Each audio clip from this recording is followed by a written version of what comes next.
Cleve, for this interview, let's take our masks off. They'll never hear us. I agree. Right. So Means I can put my glasses on. right. Oh, James. Yeah, exactly. How's it going? Because you clearly don't need your glasses if you have the mask on. So we want to do something a little different here. Usually I come around and do a little video of what we're doing, and I just realized that basically I have a little wizard in my ear telling me what to say. It's Cleve. He's doing all the work. He's telling me what to say, and then I'm saying it to you. So rather than do that, we thought we'd take a direct route, and I'd interview Cleve about what's going on, and then you get to hear it from the person who's actually doing the work, as opposed to me who's taking the credit. So I'm going to try to channel all of the people who are members of Manhattan Squash. Good. And ask you questions on their behalf. Excellent. Our first question, when are we opening? We don't know when we're opening yet. We're pretty confident that we were going to be opening July 20th, along with the rest of New York City in Phase 4, which was the scheduled 2-week per stage date. As it turned out, as of last Wednesday, though, Cuomo is pulling the gyms out of Phase 4 because it needs more study for a number of reasons, and so we still don't know yet. My guess is it's going to be sometime late July or August, but really it depends.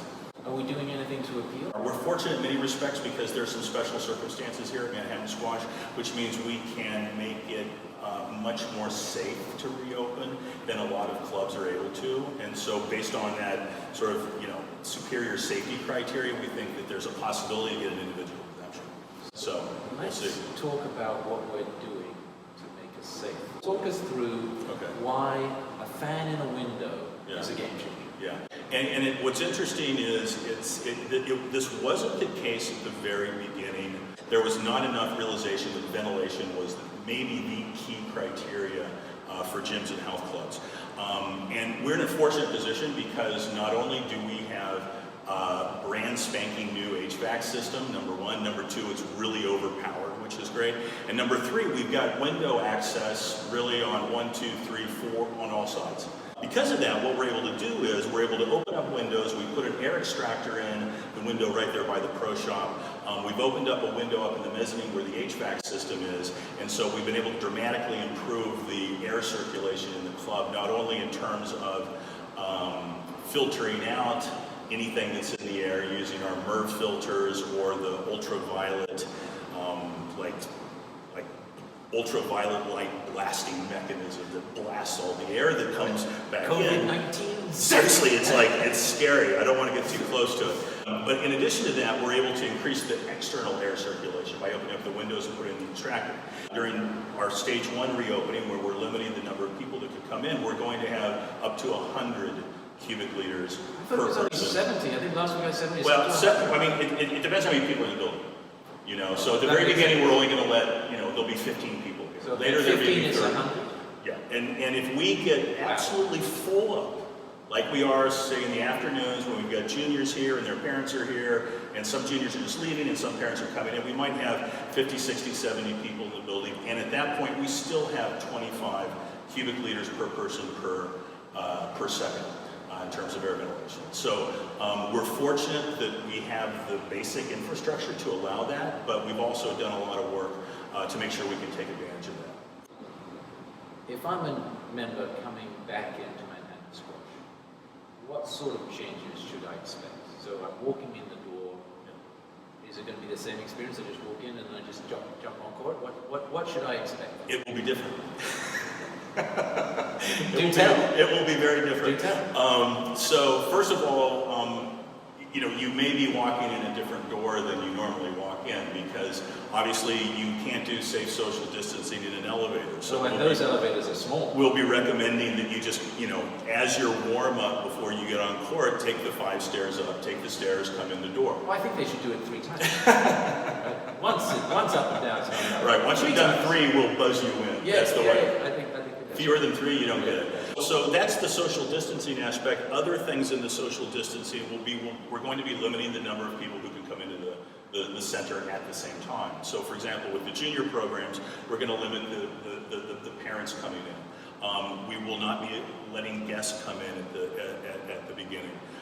We're going to be having night. At the very beginning, opening stages, we'll just have one person on court for solo practice or your quarantine partner. And I say quarantine partner in the context of, for example, I'm fortunate my girlfriend's a squash player. We quarantine together. So there's no increased risk whatsoever for Lori and I playing a squash match. So anyone who has a quarantine partner, you can come in. So we'll be limiting the number of people in here that will allow social distancing. We'll be putting together, a series of protocols that we've all heard it and seen it. You need to wear your mask when you're off court. As soon as you walk in, you need to go back and wash your hands. The showers will not be open and available. We won't be using gym equipment. You can't kind of hang out before or after for social distancing. We'll be wiping down the handles of the courts. You need to bring your own ball. You need to be changed in your squash clothes when you get here. We're all going to have to work together to collaborate and make sure that we follow all the rules that we know we have to as a community. Because it's not just for oneself. It's for your fellow squash players and your fellow community. That's what it's for. And so we all have to work and I walked in and picked up a ball that someone else had been using. I didn't even think about it. Now I know because I've written out the protocols for the club. And that's so also going to be hard. We're all used to this ball. I've just ordered 20 cases of balls already, so we have plenty. So Dunlop and US Squash love you. The next set of questions, I kind of know the answers to these questions, I admit, but they've been asked by members so many times. I want to ask you so that they all hear it. Yeah. How have we survived during this time? We've been shut. We've had no programming. We've had to pay rent.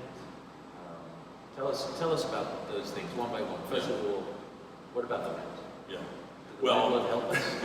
The rent, as everybody knows, given where we are, this is the most amazing location. Our rent is typical of Midtown high-grade commercial real estate, and it's really, really high. Fortunately, with a fair amount of conversation, but the conversation at the end was productive, and our landlords were flexible enough to give us deferred payment on the period, most of the period while we're closed. And that absolutely made a huge difference. So we did get a break from the landlord. That was fantastic. How about membership? We have close to 300 of our members who are donating every month their membership fees while we're closed to keep us afloat. And we should make that clear. For every day that we've been closed, you will get a tax letter from us in January. Yeah, because we're closed. I just think it's amazing. And if you look at it, what it boils down to is we've received, it'll come out to be, by the end of this period, close to $250,000 that we have raised from our community as donations that have kept us afloat. And these aren't like one dude or dudette that is rich and just writes a check.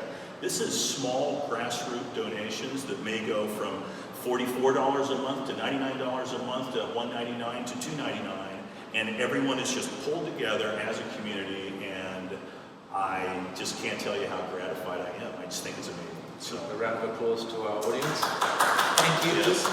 No, seriously. Without you, our dream would not be. No, well, it would still be a dream. Yeah. So we're going to open. It's largely thanks to the community. Yeah. With help from our landlord. Yes. We're going to make some big changes to the HVAC and to the operating of it. Yeah. We've, on behalf of the community and the you. board Yeah. and everyone, thank you for it. No, thank you. And back to the very beginning, James does a tremendous amount, as you all know. Okay. I'd shake your hand, but that's not going to happen. We can't do that. So anyway, that's great. Virtual elbow. Thanks so much. Right. Thanks for having me.